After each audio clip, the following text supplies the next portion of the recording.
আজকে আমি অনেকটাই রেগে আছি, রেগে রেগে আজকে অনলাইনে আমি হুমকি দিব। আর হুমকিটা দুর্গাপূজার স্পেশাল হুমকি আমার তরফ থেকে। জানি তোমরা আমার দিকে আজকে তাকাতে পারবে না, কারণ রাগে চোখ মুখ জ্বলছে আমার। সেই কারণে আজকে চশমা পরে হুমকি দিব।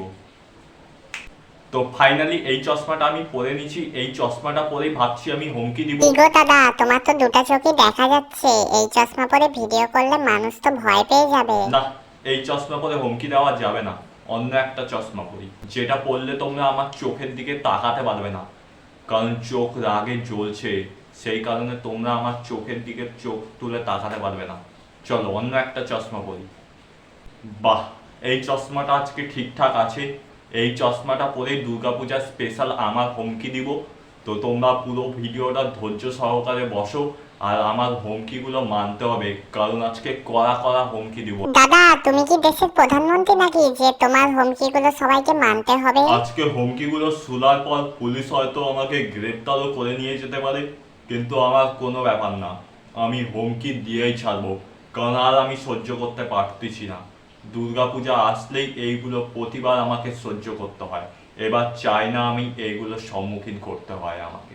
আমার 1 নম্বর হুমকি, বাইক ধীরে চালাতে হবে।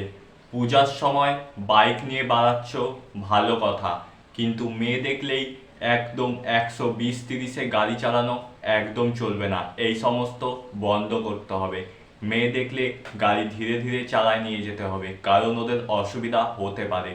আর যখন ভিড় থাকবে, সবাই ঘুরবে ফিরবে, তখন বাইক নিয়ে এসে গিয়ার স্টার্ট দিলে হবে না। এই সমস্ত করাতে কানে নষ্ট হতে পারে, কানে প্রবলেম হতে পারে। এই সমস্ত একদম বন্ধ করতে হবে। ধীরে সুস্থে বাইক চালাতে হবে, এমন বাইক নিয়ে পূজার সময় বাড়াতে হবে যেইগুলোতে আওয়াজ কম হয়, গিয়ার মারলেও আওয়াজ কম পাওয়া যাবে। দাদা, ওইগুলোকে বাইকের সাইলেন্সার বলবে। এই সমস্ত বাইক নিয়ে পূজার সময় বাড়াতে হবে। আর দ্বিতীয় হুমকি, পূজা আসলে পরে সেলুনে যাচ্ছ, ভালো কথা, চুলের স্টাইল করাচ্ছ, ভালো কথা, মেকআপ করছো, ভালো কথা, কিন্তু চুল কাট চুল কাটলে ভালোভাবে চুল কাটতে হবে। এই সাইডে নাই, এই সাইডে নাই, পিছনে নাই, মাঝখানে আছে, ঝাউ গাছের মতো চুল, এই সমস্ত একদম চলবে না। চুলের কালার একটাই থাকবে, কালো। লাল, গেরুয়া, সবুজ একদম চলবে না। এবং আমার তৃতীয় হুমকি, এখনকার ছেলে মেয়েদের ফ্যাশন, পূজা আসলে পরেই, দুর্গা পূজা হোক, কালী পূজা হোক, যে কোনো পূজায় আসলে ভালো জামা কাপড় না পরে এখানে ছিঁড়া, বগলের তলে ছিঁড়া, পিঠে ছিঁড়া, কোমরে ছিঁড়া, পায়ের হাঁটুতে ছিঁড়া।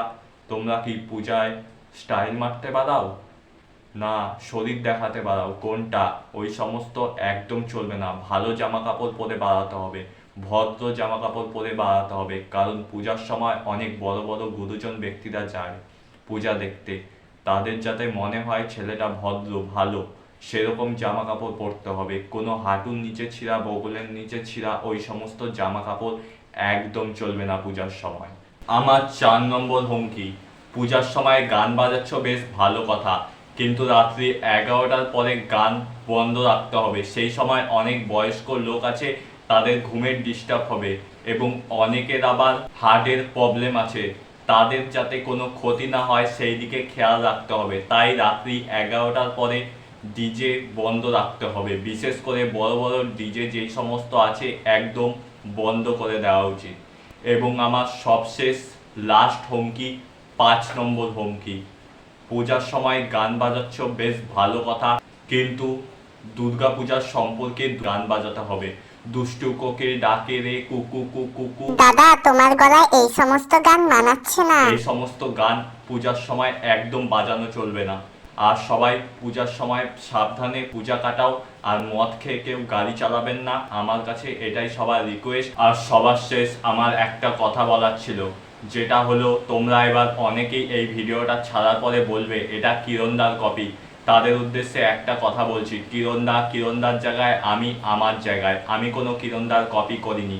আর কিরণদা যেই সমস্ত কথা ইউজ করছে সেই সমস্ত কথা আমি কোনো ভিডিওতে ইউজ করিনি, এবং আমার কোনো কথা কিরণদা ভিডিওতে ইউজ করিনি। তাই দয়া করে কেউ বলবে না যে কিরণদার কপি আমি করছি। এবং কিরণদার ভিডিও যারা দেখোনি তারা পারলে দেখে আসতে পারো, তারপরে কমেন্টে আমাকে মতামত জানাও, কারণ আমি কিরণদার কপি করিনি। কিরণদার জায়গায় আমি আমার জায়গায়, তাই কমেন্ট করার আগেই ভিডিওটা বলে দিলাম। সবাই ভালো থেকো এবং দুর্গাপূজায় খুব আনন্দ সহকারে কাটাও।